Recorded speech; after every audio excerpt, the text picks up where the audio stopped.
জিরে প্রশ্ন করে, তুমি এক আল্লাহর কইলে এতদিন এক আল্লাহ, তুমি আল্লাহ কি দুইজন? কেন? একবার বললা আল্লাহর, একবার বলো রহমান। কেন একজনই? কথা এতদিন বলছো এক আল্লাহর ইবাদত করবো, এখন কেন বলো আবার রহমানের ইবাদত করবো? তো বলো মানির রহমান, রহমানকে। নবী চুপ হয়ে গেলেন, একটু অপেক্ষা করো। আল্লাহ কয়, জিবরাইল জলদি করে যাও। বেঈমান মুশরিকরা প্রশ্ন করে ফেলছে, জবাব নিয়ে যাও। আমি রহমান কি? তার প্রশ্নের জবাব নিয়ে সূরাতুর রহমান শোনায়া দাও। আর রহমান আল্লামাল কুরআন খালাকাল ইনসান। এবার খেয়াল করেন, আলোচনার শেষের দিকে শুধু এটার ব্যাখ্যা দিয়ে ইতি টানবো। রহমানের পরিচয় দিয়ে আল্লাহ আয়াত নাজিল করলেন, অর্থটা খেয়াল করেন তো। আর রহমান আল্লামাল কোরআন খালাকাল ইনসান। রহমান হলেন তিনি, কোরআন শিক্ষা দিলেন যিনি। রহমান হলেন তিনি, মানুষ সৃষ্টি করলেন যিনি। এবার প্যাস লাগছেনি, ও আল্লাহ দুনিয়াতে সৃষ্টি হইলাম আগে, বড় হইয়া তারপরে কোরআন শিখছি। আল্লাহ কয়, না না, আমি সৃষ্টি আগে করি নাই, আগে আমি কোরআন শিখাইছি, তারপরে মানুষ বানাইছি। ও আল্লাহ 100% সত্য, ওভার 100 সত্য। আগে আমরা কোরআন শিখি নাই, আগে তুমি মানুষ বানাইছো, এরপরে দুনিয়াতে আইসা বড় হইয়া কোরআন শিখছি। তুমি পুরাটা উল্টা বললা কেন? আমরা আগে সৃষ্টি হইছি না, পরে কোরআন শিখছি। আল্লাহ কয়, না না, আমি আগে কোরআন শিখাইছি, তারপরে মানুষ বানাইছি। আল্লাহ উল্টা বললেন কেন? মুফাসসিরিনে কেরাম বলেন, আল্লাহ তাই ঠিক, আমি বুঝি না কেন আমার মেমোরির জিবি কম। মেমোরির জিবি কি কম? মেমোরির সাইজ, ডিজাইন সব এক, ভিতরের কারবার কথা বুঝেন না? 1 GB 2 GB 3 GB 4 GB 5 GB আছে না নাই? কালার ডিজাইন সব এক, ভেতরের কারবার আলাদা। 1 GB ওয়ালা 4 GBর কিছু যদি নিজের মধ্যে নিতে চায়, পারবে? শেষ সময় হ্যাং হয়ে যাবে। আল্লাহ বলছেন সঠিক, কিন্তু আমি দেখি উল্টা কেন? বলে আমার জীবিকা। যাদের জিবি একটু বেশি তারা ব্যাখ্যা দিয়ে গেছেন, তারা মুজতাহিদ ইমাম ব্যাখ্যা দিয়ে গেলেন, আল্লাহটাই ঠিক। ফাইলুল হাকিম লা ইয়াখলু আনিল হিকমাহ, হাকিমের কোনো কাজ হিকমত থেকে খালি না। এবার আল্লাহ বলছেন, মুফাসসিরিনে কেরাম বলেন, আল্লাহ যে বলছেন আমি আগে কোরআন শিখাইছি, তারপরে মানুষ বানাইছি, এটা কোন মানুষ? যারা বিনা হিসাবে জান্নাতে যাবে সেই মানুষ। যারা আমরা যাবো না, আমরা মানুষ না, কেন তোরা মানুষ না? বুজুর্গ বলতেছেন, মাওলানা হওয়া সহজ, পীর হওয়া সহজ, ডাক্তার হওয়া সহজ, মানুষ হওয়া বড় কঠিন। গর্বা সুরত আদমি ইনসাবুদে আহমদবু জাহলো হামেক সাবুদে আদমিরা আদমিয়ত লাজেমাস আউদেরাগর বুনা বশদ হি জামাস।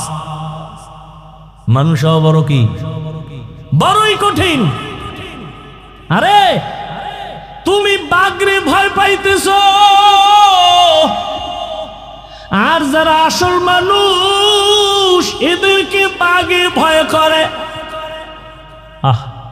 উজানির জমিনে ঘুমন্ত ওলিয়ে কামেল,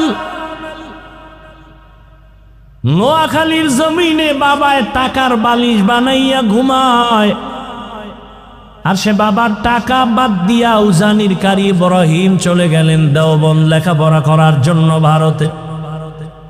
মাওলানা হলেন, জগৎ বিখ্যাত 7 কেরাতের কারি হলেন।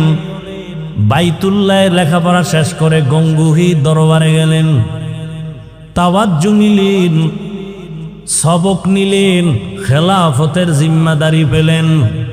বাইতুল্লাহ গিয়া কোরআনের তেলাওয়াতের এমন আওয়াজ, মক্কার মানুষ আশেক হয়ে গেল।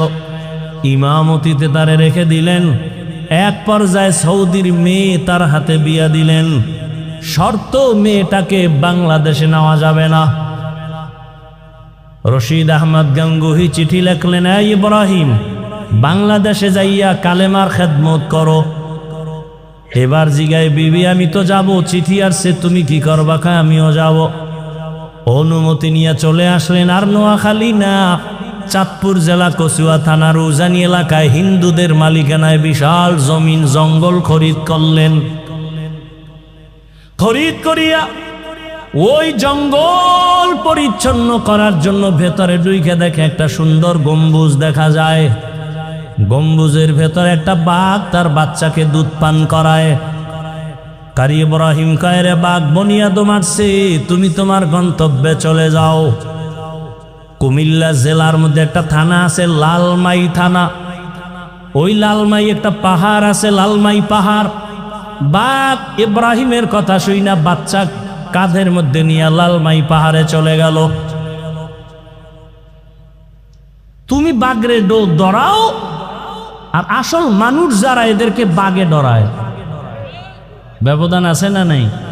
তুমি সাপকে ভয় করো, আর যারা মানুষ এদেরকে সাপ ভয় করে।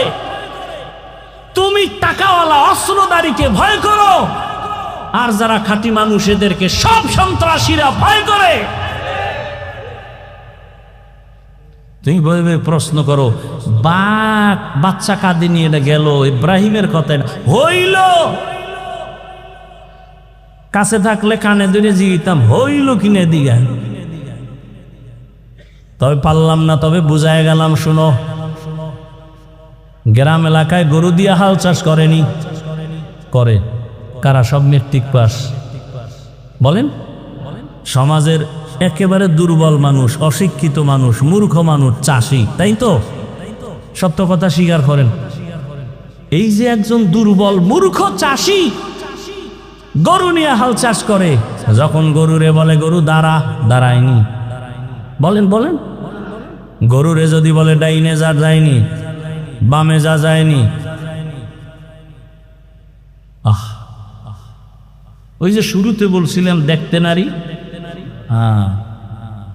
একটা মূর্খ ব্যক্তি নামাজ নাই, বিড়ি টানে, রোজা নাই, এর কথা যদি গরু শুনে, তো আল্লাহর প্রিয় বান্দা ইব্রাহিমের কথা বাঘ শুনবে না কেন?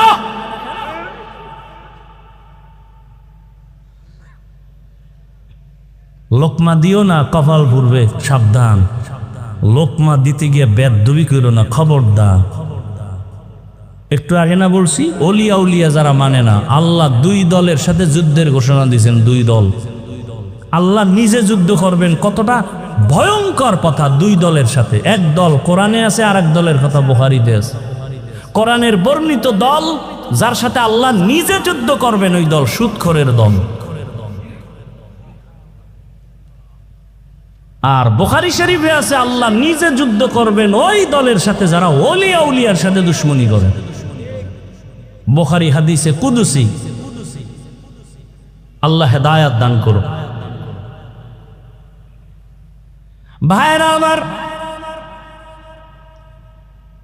তাহলে আমরা মানুষ, আসল মানুষ এখনো হতে পারি নাই। আদম নবীর বংশে, এই জন্য জমিনে যত মানুষ, মুফাসসিরিনে কেরাম বলেন, মানুষ আছে কয়েক লাইনের। একদল মানুষ আছে বংশগত মানুষ, আর একদল মানুষ গুণগত মানুষ, আর একদল মানুষ জন্মগত মানুষ। আদম নবীর বংশে জন্ম নিলাম, বংশগত মানুষ। এই পরিচয়ে নাজাত পাওয়া যাবে না, জান্নাত পাওয়া যাবে না। বাবার ঔরসে জন্ম নিলাম আমি, জন্মগত মানুষ। এই পরিচয়ে জান্নাত পাওয়া যাবে না। একমাত্র জান্নাত পাবে ওই মানুষ যারা গুণের মানুষ। কিসের মানুষ? গুণের মানুষ। এরাই মানুষ, এরাই বিনা হিসাবে জান্নাতে যাবে। এবার বুঝার চেষ্টা করি গুণের মানুষ কাকে বলে। ভালো একটা মূলনীতি মনে রাখবেন আজীবনের জন্য। কোনো ব্যক্তি যদি কোনো জিনিস বানায়, কোন একটা কাজের জন্য বানায় না, যেই বস্তুটা যেই কাজের জন্য বানানোওয়ালা বানায়, ওই বস্তুটার ওই কাজ হলো ওইটার গুণ। যেমন এই মাইকওয়ালা মাইক বানাইছে আওয়াজ দূরে দেওয়ার জন্য, তাহলে এই মাউতের গুণ আওয়াজ দেওয়া। বাতিওয়ালা বাতি বানাইছে কেন? বলে আলো দেওয়ার জন্য, আলো দেওয়া বাতির গুণ। পাখাওয়ালা পাখা বানাইছে কেন? বলে বাতাস দিয়ে ঠান্ডা করবে, পাখার গুণ বাতাস দেওয়া। মাইকের গুণ আওয়াজ দেওয়া, বাতির গুণ হলো কি? আলো দেওয়া। মাইক যদি আওয়াজ না দেয় সবাই বলবে এটাকে ভেঙ্গে ফেলে, ওটা গুণের মাইক না। বাতি যদি আলো না দেয় বলবে এটারে ভেঙ্গে ফেলে, ওটা গুণের বাতি না। যদি পাখা বাতাস ঠিক মতো না দেয় সবাই বলবে এই পাখা ভেঙ্গে ফেলে, ওটা গুণের পাখা না। ভালো করে বুঝেন, যেই জিনিসটা যেই কাজের জন্য বানায় ওই কাজ হলো ওই জিনিসের গুণ। মাইক বানাইছে কোন কাজের জন্য? আওয়াজ দেওয়া। বাতি বানাইছে কোন কাজের জন্য? আলো দেওয়া। পাখা বানাইছে বাতাস দেওয়ার কাজের জন্য। তাহলে পাখার গুণ কি? বাতাস দেওয়া। বাতির গুণ কি? আলো দেওয়া। এবার আমাকে জবাব দেন, মানুষ বানাইছেন কোন কাজের জন্য? বলেন। ওমা খালাকতুল জিন্না ওয়াল ইনসা ইল্লা লিয়াবুদুন। মা খালাকতুল জিন্না ওয়াল ইনসি বাখাজুজ ইবাদাত নিস্তে মাকসুদ আজ্জাহা। ইবাদতের জন্য আল্লাহ মানুষ বানাইছেন। এবার বলেন মানুষের গুণের নাম কি? এই বলতেছি ভুলে গেছে। মানুষের গুণ কি? ইবাদত। ইবাদত মানে সারা রাত তাসবিহ টানা, সারাদিন রোজা রাখা, সারাদিন তেলাওয়াত করা না। বান্দা তুই জীবনে যা করবা সব ইবাদত, তবে হতে হবে দুই শর্তের বিনিময়। এক শর্ত রেজাবিল কাজা, দ্বিতীয় শর্ত তরিকায়ে রাসূল। আমি যা করব যা বলবো সব হবে আল্লাহর সন্তুষ্টির জন্য, রহমতের নবীর আদর্শ অনুযায়ী। নবীজির আদর্শ মতো নামাজ পড়ো ইবাদত, নবীর আদর্শ মতো খানা খাও ইবাদত, নবীর আদর্শ মতো পানি পান করো ইবাদত, নবীর সুন্নাত আদর্শ মানিয়া তুমি ব্যবসা করো ইবাদত। এই যে এক বোতল পানি স্টেজে, আপনিও পানি পান করবেন, আমিও করব পিপাসা নিবারণের জন্য। আপনি কি করলেন? বাম হাত দিয়া বোতলটা নিয়া ডান হাত দিয়া মুখটা খুললেন, খুইলা বাম হাত দিয়ে একটা টান মারলেন, এক টানে আধা বোতল নাই। আমিও পানি পান করব। আমি ডান হাতে বোতল নিয়া বাম হাত দিয়া মুখা খুলবো, এরপরে ডান হাত দিয়া পানি পান করব। পুরা বোতলের পানি পান করব, তবে 3টে স্টেপে পান করব। আমার পানিও পান হবে, সুন্নত আদায় হয়ে যাবে। জুতা আপনিও পরেন, আমিও জুতা পরি, রহমতের নবীর আদর্শ অনুযায়ী পরেন, ইবাদত হবে। বাথরুমে যাবেন, আমিও বাথরুমে যাই, ইবাদত বানায় যান। বাথরুমে যাবেন, নবীজি বলেন খালি মাথায় যাইও না, খালি পায়ে যাইও না, বাম পা দিয়া ঢুকো, ডান পা দিয়া বের হও। বাথরুমে গিয়া বাম পায়ের উপরে ভর করে বসবা সুন্নত। বাম পায়ের উপরে ভর করিয়া হাঁটুর উপরে কাপড় উঠানো যাবে না, হাঁটু ঢেকে বসবে, এটা সুন্নত। খালি মাথায় যাবা না, কারণ পুরা বাড়ির বাথরুমের মধ্যে থাকে জিন শয়তানের আড্ডা। ওখান থেকেই কিন্তু সবাই বিপদগ্রস্ত হয়ে যায়, অনেক অ্যাক্সিডেন্ট হয়ে যায়। রহমতের নবীর আদর্শ মতো বাথরুমে যাও, ইবাদত হয়ে যাবে। জুতা পরবা নবীর আদর্শে, ডান জুতায় ডান পা আগে ঢুকাওয়া, এরপরে বাম জুতায় বাম পা ঢুকাইয়া লেভেল পজিশনে দাঁড়াও। এবার যখন তুমি কদম দিবা, নবীর সুন্নাত হলো ডান পা দিয়া কদম শুরু করো, এটা সুন্নাত। ঘর থেকে বের হও, ডান পা দিয়া সুন্নাত। আবার ঘরের মধ্যে ঢুকো, ডান পা দিয়া সুন্নাত। ডান ডান সব হেমানে কেন? একটা উসুল কি কয়, ভালো কাজ হবে ডান দিক থেকে। অনেকের কাছে বিড়ি টানা ভালো কাজ, যেন ডান হাতে টানে, আর চা টানে বাম হাতে। কথা ঠিক নেই? রহমতের নবীর আদর্শ ছাড়া কোনো ইবাদত হবে না। যা করো সব, আর রসুল এমন কোনো কাজ নাই যা শিখায় যান না। আর রসুলের আদর্শ বাদ দিয়ে যদি কেউ নামাজও পড়ে, ইবাদত হবে না। রোজাও রাখে, ইবাদত হবে না। যেমন একজনে 30 রোজা রাখতে রাখতে খুব আবেগ বাইরে গেছে, ঈদের দিনও রোজা রাখি, সব হবে কেন? রসুলের আদর্শে নাই। রাতে আপনি ঘুমাবেন, ইবাদত। রহমতের নবী বলেন কেউ যদি এশার নামাজ পড়ে ঘুমায়, আবার ঘুম থেকে উঠা ফজরের নামাজ আদায় করে, ঘুমাইয়া যেই সময়টা ব্যয় করবে ওই সময়টাও নেকের পাল্লায় ওজন করা হবে। রহমতের নবীর ইবাদত আদর্শ মেনে ইবাদত করো। এইবার ভালো করে বুঝেন, মানুষের গুণ হলো ইবাদত করা। ইবাদত মন করা হবে না নবীর তরিকায়? নবীজির তরিকা কি ঘুমাইয়া পাবেন? নবীর তরিকা নিয়ম আছে কোরআন হাদিসে, কথা ঠিক। কোরআন হাদিস তো আপনি বুঝেন না। কোরআন হাদিস বুঝার জন্য লাগবে ওলামায়ে কেরাম। সহজ, ওলামায়ে কেরামের কাছে গিয়া কোরআন হাদিস বুঝা এবাদাতের নিয়ম যাই না। এবাদাত করলে আপনি হবেন গুণের মানুষ। এদিকে ইঙ্গিত করে আমার আল্লাহ বলেন, আর রহমান আল্লামাল কুরআন খালাকাল ইনসান। আমি আগে কোরআন শিখাইছি, তারপরে মানুষ বানাইছি। অর্থাৎ গুণের মানুষ হইতে হলে লাগবে এবাদাত, এবাদাত জানতে হলে লাগবে কোরআন, কোরআন বুঝতে হলে লাগবে উলামায়ে কেরাম। এক কথায় জবাব, উলামায়ে কেরামের সোহবত ছাড়া মানুষ হওয়া যাবে না।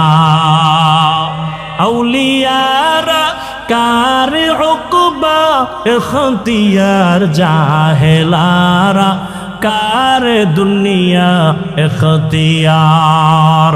আসল মানুষ উলামায়ে কেরাম বানান, এর কারিগর হলো মাদ্রাসার ভেতরে কোরআনের সোয়াবাইয়া।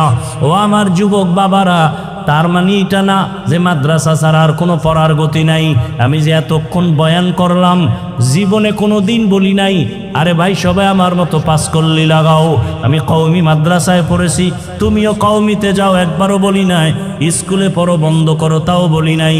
আমি তাবলিগের লাইনের সন্তান, তুমি তাবলিগে যাও, তাও বলি নাই। আমি পীরের মুরিদ, তুমি পীরের কাছে যাও, তাও বলি নাই।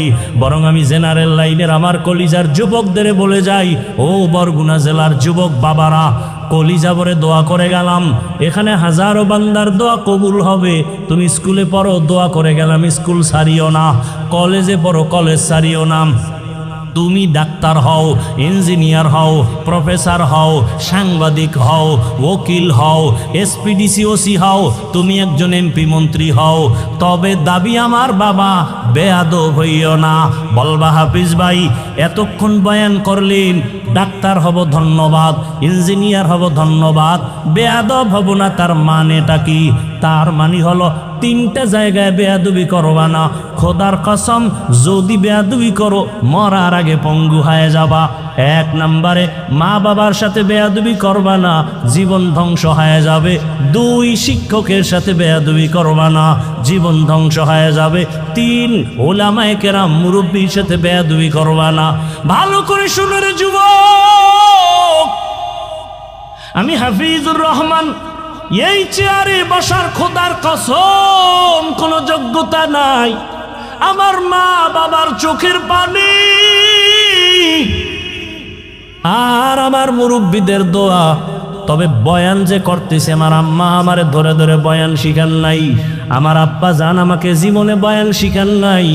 আমাকে এখানে বসাইছেন আমার মা বাবার চোখের পানি, কিন্তু বয়ান করাইতেছেন আমার ওস্তাদের মেহনত। আমার ওস্তাদরা ধরে ধরে আমাকে বয়ান শিখাইছেন, কথা শিখাইছেন, আমাকে দস্তখাত দেওয়া শিখাইছেন। মা বাবার অবদান একদিকে, ওস্তাদের অবদান আছে আর একদিকে। এবার বয়ানও শিখে ফেলছি, কিন্তু বয়ানের মধ্যে রুহু নাই, রুহু নাই, বয়ান চলে, মানুষের চোখে বাণী নাই, নিজের মধ্যে ইখলাস নাই। এটা আনার জন্য লাগবে আল্লাহ বলাদের নেক নজর। এই জন্য বলেছি, এটাও শুনে রাখো, জীবনে কোনো মা বাবা সন্তানের জন্য বরদোয়া করে না, কোনো শিক্ষক ছাত্রকে বরদোয়া করে না, কোনো আলেম উম্মতকে বরদোয়া দেয় না। তবে বরদোয়াটা অন্তর থেকে মাঝে মাঝে এসে যায়। যদি মাকে বাবাকে কষ্ট দাও আর মা বাবায় যদি কষ্ট পায়, বলে আহ এটাই তোর জীবন ধ্বংসের কাল হয়ে যাবে। শিক্ষক কষ্ট পেয়ে যদি বলে আহ নিঃশ্বাসটা ছেড়ে দিবে, তোর কপাল পুড়ে যাবে। রাস্তাঘাটে সারাদিন রাত চলি 12 মাস, রাস্তায় অনেক পাগল দেখি, ল্যাংটা পাগল। আশ্চর্যরা ইংলিশে কথা বলে, আরবিতে কথা বলে। চিন্তা করলাম, রাস্তার ল্যাংটা পাগলে কেন ইংলিশে কথা বলে, রাস্তার ল্যাংটা পাগল কেন আরবি কথা বলে? হিসাবটা মিলাইয়া দেখলাম, পাগল হইয়া ইংলিশ শিখে নাই, আরবি শিখে নাই। মা বাবা বা শিক্ষক না আলেমের সাথে বেয়াদবি করে রাস্তার পাগল হয়ে গেছি। লিকুল্লি শাইইন জিনাতুন ফিল ওয়ারা ওয়া জিনাতুল মারই তামামুল আদাবি আজ খোদা হি মে তৌফিক আদব বে আদব মাহরুম গাশত আজ ফজলে রাও। ও আমার কলিজার যুবক বাবারা, মা বাবার দোয়া ছাড়া জীবনে সফলতা আসবে না, খোদার কসম। বেয়াদবি কইরা যদি ডাক্তার হও, তাসলিমার মতো জুতা খায়া দেশ থেকে পালাতে হবে। আর যদি আদোবালা ডাক্তার হও, শুধু বরগুনা না, গোটা বাংলাদেশের মানুষ মাথায় নিয়ে সম্মান করবে। এটা দোয়া ছাড়া হয় না।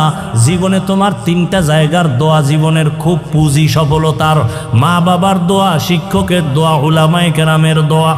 এজন্য অনুরোধ করে বলি রে বাবা, স্কুলে পড়ো, কলেজে পড়ো, চাকরি করো, ব্যবসা করো, ডাক্তার হও, ইঞ্জিনিয়ার হও, বেয়াদব হইও না।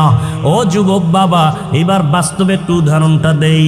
আপনার মতো যুবক স্কুল কলেজে পড়ে, জেনারেল লাইনে আছে, জীবনে মাদ্রাসায় পড়ে নাই, এমন বান্দা স্কুলে পড়িয়া 5 বেলার নামাজ পড়ে, সত্য বলেন আছে না নাই? আপনার কপালে কার অভিশাপ লাগছে, আপনি কেন পারেন না? আপনার মতো যুবক র্যাব, আর্মি, পুলিশ, বিডিআর এর চাকরি করে, দাড়িওয়ালা নামাজি অভাব নাই, বলেন আপনি কেন পারেন না? আপনার মতো যুবক রাস্তায় গাড়ি চালায়, ড্রাইভারি করে, নামাজ পড়ে, আপনি কেন পারেন না? আপনার মতো যুবক নদীর মধ্যে মাছ ধরে, নামাজ ছাড়ে না, বলেন আপনারা কেন পারেন না? আপনার মতো যুবক জমিনে কৃষিকাজ করে, নামাজ ছাড়ে না, বলেন আপনি কেন পারেন না? কত ডাক্তার, ইঞ্জিনিয়ার, কত প্রফেসর, কত এমপি, মন্ত্রী, ওসি, ডিসি, এসপি 5 বেলার নামাজ পড়ে, বলেন আপনারা কেন পারবেন না? কপাল বুঝি খারাপ? মনে আসেনি শুরুর কথা? কপাল বড় খারাপ। আবু জাহিল্লা 13 বছর বয়ান শুনছে, কালেমা কপালে আসে নাই।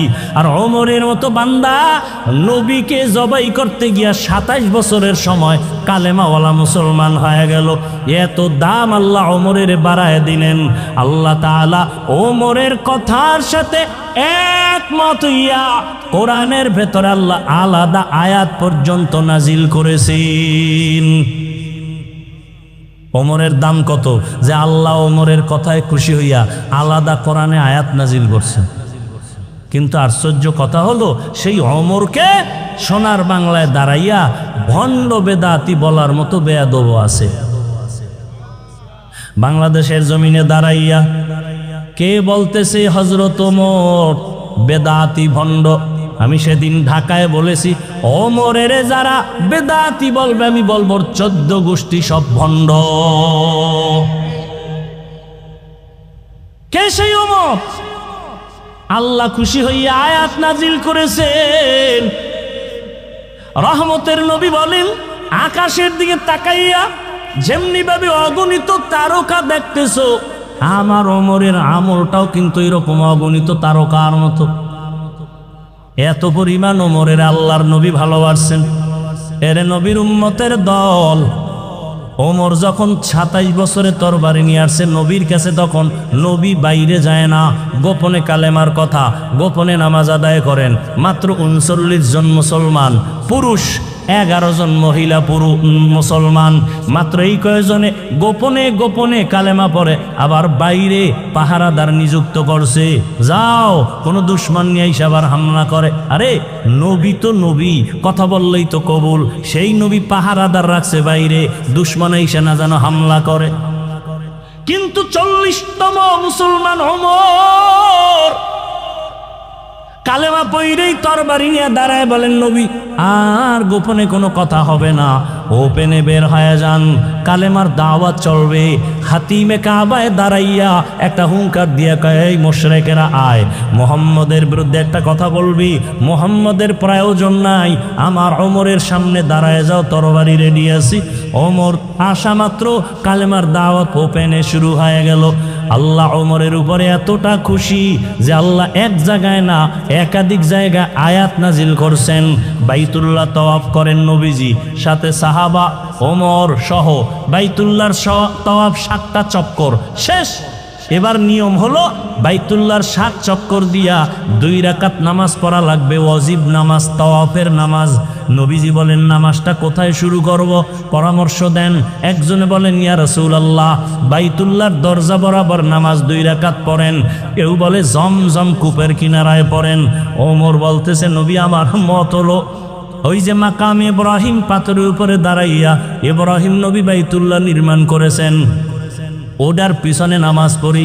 পরামর্শ শেষ, নবী সিদ্ধান্ত দিলেই হয়ে যায়, দেয় না। আসমান থেকে ফয়সালা আসবে। জিব্রাইল আইসা বলতেছেন ইয়া রাসূলুল্লাহ আয়াত আল্লাহ দিয়া দিছেন, আল্লাহ বলে দিছেন ওমর যেটা বলছে আল্লাহ মেনেছেন, আপনাকেও মানতে বলেছেন। সেই ওমরের মতে কিয়ামত পর্যন্ত তাওয়াফের নামাজ মাকামে ইব্রাহিমের পেছনে কিয়ামত পর্যন্ত হাজিরা পড়তে থাকবে। পরামর্শটা কার? ওমরের। আল্লাহ খুশি হয়ে আয়াত নাজিল করে দিলেন। আল্লাহ কয় আমি ওমরেরটা মেনে নিলাম, রসুলকেও মানতে বলে। সেই ওমরকে বেদাতি বলে এই জমিনে। কপাল বড় খারাপ ও যুবক। এই জন্য বলেছি বরদোয়া নিও না। স্কুলে পড়ো, কলেজে পড়ো, চাকরি করো, ব্যবসা করো, মা বাবার দোয়া, শিক্ষকের দোয়া, ওলামায়ে কেরামের দোয়া দিয়ে সামনে আগাও। আদর্শবান ডাক্তার হও, আদর্শবান ইঞ্জিনিয়ার হও। ও পর্দার আড়ালের আম্মা জানেরা, বোনেরা, আপনাদের জীবনটা কতই যে ধন্য। সমস্ত নবীদের মা আপনারা, সাহাবায়ে কেরামের মা। এখানে স্টেজে কত সন্তানের মাথায় পাগড়ি দিলাম কোরআনের হাফেজ। এদের সিনার ভেতরে 30 পারা কোরআন জমা করে দিছেন আমার আল্লাহ। এদের মা বাবার মতো ঈদের আনন্দে আজকে আর কেউ নাই রে বাবা। ও পর্দার আড়ালের আম্মা জান, আল্লাহ আপনাকে কত সম্মান দান করেছেন। সারা দিন রাত বয়ান করলে শেষ করা যাবে না। এই জমিনে যত ভালো ভালো সন্তান আছে আপনাদের অবদানের কারণে। দুনিয়াতে ভালো যত সন্তান আপনাদের কারণে। এরে আম্মা জান, আপনার মতো কত মা এখনো আছে, পর্দা করে, স্বামীর মাল হেফাজত করে, মোবাইলে সময় নষ্ট করে না। আপনারা কেন পারবেন না রে মা? এখনো সময় আছে, তওবা করেন। আপনার মতো মায়ের গর্ভ থেকেই তো খাজা মঈনুদ্দিন চিশতি আজমিরি আসছেন। আজমিরি রহমাতুল্লাহ আলাইহি বলেন আমি মদিনাতুল মুনাওয়ারা থেকে ভারতে আসছি কালেমার দাওয়াত নিয়া। আমার হাতে লক্ষ লক্ষ বিধর্মী মুসলমান হয়ে গেল। আমি একদিন মায়ের কাছে আনন্দ প্রকাশ করলাম। আম্মা জান কয় রে মঈনুদ্দিন এত আনন্দ কেন করো? লক্ষ লক্ষ বিধর্মী আমার হাতে কালেমাওয়ালা হয়েছে। মা ডাক দিয়া কয় রে মঈনুদ্দিন এই অবদান তোমার না, আমি মায়ের অবদান। মঈনুদ্দিন বলেন আম্মা জান আপনার অবদানটা কি? মঈনুদ্দিনের মা চোখের পানি ছেড়ে কান্না শুরু করলে। চোখের পানি ছেড়ে বলে রে বাবা মঈনুদ্দিন তুই আমার গর্ভে যখন আসছো, আল্লাহর কসম আমি এক রাত ঘুমাই নাই, সিজদায় পড়ে মালিকের দরবারে কান্না করেছে। ও দয়ার মালিক, আমার গর্বের সন্তান তুমি ওলি হিসাবে দুনিয়ায় পাঠাইও। ও মঈনুদ্দিন, আমি মাওলার কাছে দোয়া করতে করতে যখন তুই দুনিয়াতে আসছো, আল্লাহর জাতক সিফাতের কসম, আমি মা তোকে দুগ্ধ পান করানো যখন শুরু করলাম, যত বছর তোকে দুধ পান করাইছি, আল্লাহর কসম এক ফোঁটা দুধ আমি তোর মুখে বিনা অজুতে দেই নাই। যত দুধ পান করাইছি অজু সহকারে তোর মুখে দিয়েছি রে বাবা, এক ফোঁটা দুধ বিনা অজুতে আমি তোর মুখে দেই নাই রে বাবা। মঈনুদ্দিন মায়ের হাত ধরে কয় মা দোয়া করো। এমন মায়ের সন্তান কেন জগৎ বিখ্যাত আল্লাহর গোলাম হবে না? ও পর্দার আম্মা জানেরা, আল্লাহ এত সম্মান আপনাদের দান করেছেন। আপনারা খাদিজা রাদিয়াল্লাহু আনহার মতো নারী, ফাতেমা রাদিয়াল্লাহু আনহার মতো নারী, আয়েশা রাদিয়াল্লাহু আনহার মতো নারী, আপনারা তো ইসমাঈল নবীর মা হাজেরা আলাইহাস সালামের মতো নারী, আপনারা তো ঈসা নবীর মা মারিয়াম আলাইহাস সালামের মতো নারী। এ জমিনে আল্লাহর একটা বড় দুশমন ছিল ফেরাউন। জানেননি তার স্ত্রীর নাম কি? আসিয়া। কত বড় বেঈমানের ঘরে থাকিয়া আসিয়ার ঘটনা জানেন। এত বড় আল্লাহর পেয়ারা হয়ে গেছেন, আসিয়াকে আল্লাহ এতটা কবুল করেছেন। রহমতের নবী বলেন, কিয়ামতের ময়দানে আমি মুহাম্মদের সাথে আসিয়ার সাথে জান্নাতে বিবাহের ব্যবস্থা হয়ে যাবে। এরে আম্মা জানেরা, আপনার স্বামী তো ফেরাউনের মতো খারাপ না। আপনি কি পারতেন না স্বামীকে যদি বুঝাইতেন, ও স্বামী, আমি বাবা মায়ের মায়া সারিয়া তোমার সংসারে আসছি রে স্বামী, খাইয়াছি না খাইয়াছি কোনো দুঃখ নাই, জীবনে তো বিবাহের সিঁড়িতে পা রাখলাম, কোন দিন মরণ হবে জানা নাই, ও স্বামী তোমার ঘরে আইসা